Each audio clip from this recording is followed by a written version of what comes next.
saya Joli Lora Gracia Siagian dengan NIM 250306055 dari kelas PTNA. Saya akan menjelaskan materi tentang proses Trachus digesticus pada Gallus-Gallus domesticus. Pencernaan dimulai ketika makanan masuk ke dalam kapomoris. Unggas tidak memiliki gigi sehingga makanan hanya dipatuk menggunakan paru, tidak menggunakan proses pengunyahan.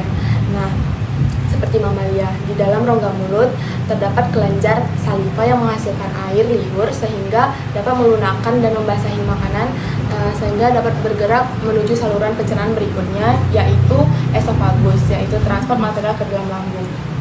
Lalu masuk ke dalam crop atau crop yang berfungsi sebagai tempat penyimpanan cadangan makanan sementara. Lalu masuk ke dalam proventriculus yang tempatnya yang fungsinya terjadinya pencernaan secara kimiawi yang dibantu dengan enzim pepsin dan HCl. Selanjutnya ada ventriculus atau gizzard yang di dalamnya ada grid yang berfungsi untuk menggiling dan menghancurkan makanan sehingga makanannya lebih halus. Lalu masuk ke dalam intestinum tenu yang terbagi menjadi 3. Yang pertama ada duodenum yang fungsinya tempat pencernaan lanjutan yang dibantu dengan enzim pankreas dan cairan empedu dari hati.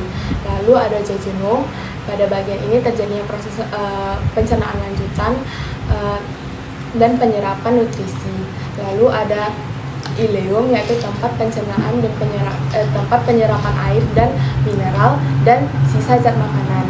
Proses ini dibantu beberapa organ tambahan seperti hati yang fungsinya untuk mencerna lemak. Lalu ada kantong empedu sebagai tempat konsentrasi dan penyimpanan empedu. Lalu ada pankreas.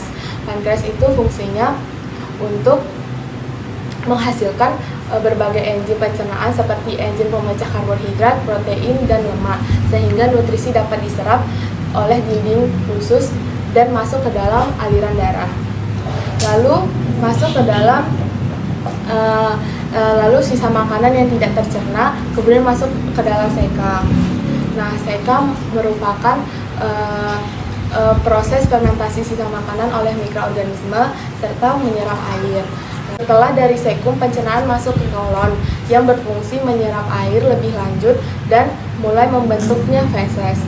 Lalu masuk ke dalam rektum, yaitu tempat penyimpanan feses sementara sebelum dikeluarkan melalui kloaka yang menjadi tahap akhir pada proses Trachus digesticus pada Gallus-Gallus domesticus. Sekian materi yang saya berikan.